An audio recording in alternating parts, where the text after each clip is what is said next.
All right, also today I'm gonna be talking about Shaquille O'Neal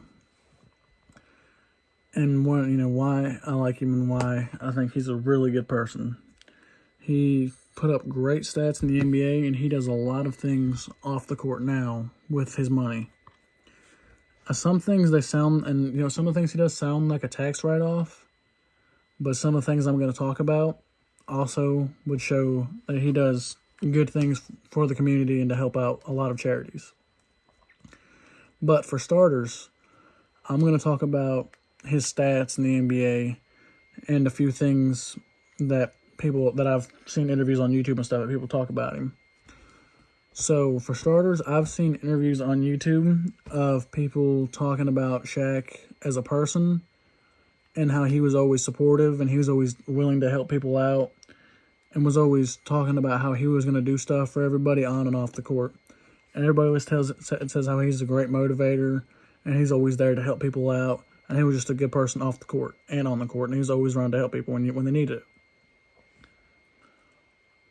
As for his stats, he put up not so great, I wouldn't say great stats, but he put up some pretty good stats. Like his first year, he averaged 23.4 points, 13.9 rebounds, and that's almost 14, so we'll say 14 rebounds a game, 3.5 blocks. His field goal percentage is a 56, which isn't, it's not great, but most NBA players, they don't put up amazing field goal percentages either. I don't care. Even Steph Curry, his field goal percentages are never great. And that's just when you're shooting so much a game, you're not going to have a great field goal percentage. But his stats say that he was a good player. He's, in the past 5 years, he never averaged below 25 points. And even in his worst year, he still averaged 11. He averaged 10.9 points, 2.5 assists, 2.3 blocks, 10.9 rebounds. So even in his bad year, he didn't do fantastic, but it's still a lot better than a lot of NBA players can say. So all in all, I feel that Shaq was just a great player in general. And he's got a few really good stats. And then for him off the court, I'm going to talk about what he done to help out kids, because he made his own line of shoes and made them real cheap for kids to have affordable ball shoes. Like if you think of any other player like LeBron, Curry, Kyrie, Jordan, players like that, and you think of their shoes and you look them up, you're looking at least from $100 to $400 or $500. But what Shaq did is he made a cheaper pair of shoes that kids can afford. Right here on Soul Collector, it says kids don't want to wear sneakers that cost $30 because they look like $30. I told my guys, don't embarrass kids when they go to school. Make it close to a $100 pair of shoes as possible, and that's what's keeping me alive downstairs. And so that's what he did. He made close to, I don't know, he made all kinds of money off of it.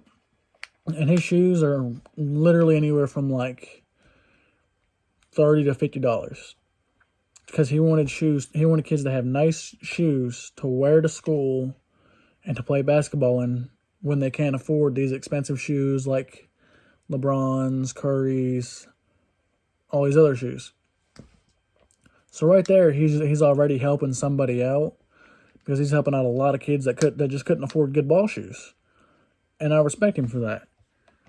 On top of that, Shaq donates to 9 different charities and donates at least $1 million to $2 million a year. Which, like I said at the beginning, some people call it a tax write-off. And it may be a tax write-off, but in the end, he is still helping someone. He's still helping out those charities.